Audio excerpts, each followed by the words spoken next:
سورة البقرہ آیت نمبر 89۔ اعوذ باللہ من الشیطان الرجیم، بسم اللہ الرحمن الرحیم۔ وَلَمَّا جَاءَهُمْ كِتَابٌ مِّنْ عِندِ اللَّهِ مُصَدِّقٌ لِّمَا مَعَهُمْ وَكَانُوا مِنْ قَبْلُ يَسْتَفْتِحُونَ عَلَى الَّذِينَ كَفَرُوا فَلَمَّا جَاءَهُم مَّا عَرَفُوا كَفَرُوا بِهِ فَلَعْنَةُ اللَّهِ عَلَى الْكَافِرِينَ۔ لفظی ترجمہ۔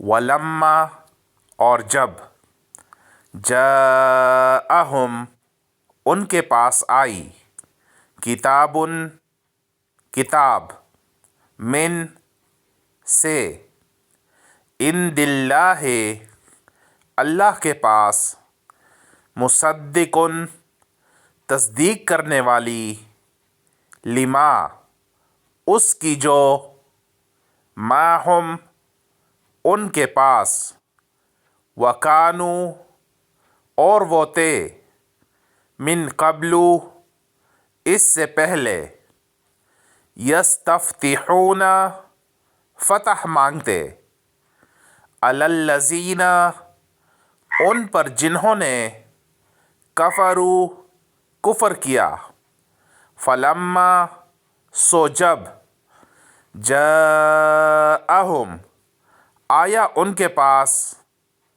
ما عرفوا جو وہ پہچانتے تھے، کفروا منکر ہو گئے، بہ اس کے، فلعنۃ اللہ سو لعنت اللہ کی، علی الکافرین کافروں پر۔ رواں ترجمہ۔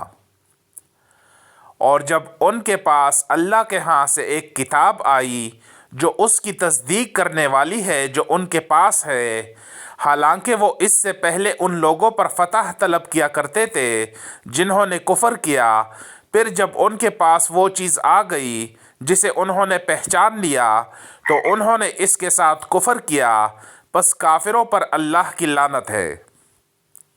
تفسیر۔ آیت 89۔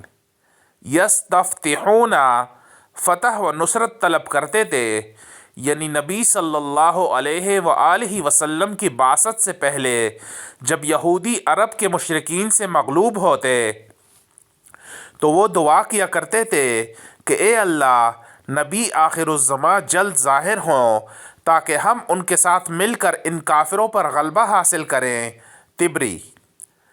یستفتحون کا دوسرا معنی ہے یفتحون علی الذین کفروا، فتح علیہ کا معنی ہے خبر دینا، سین اور تا مبالغہ کے لیے ہے، یعنی کافروں کو خوب کھول کر بتاتے تھے۔ زمخشری۔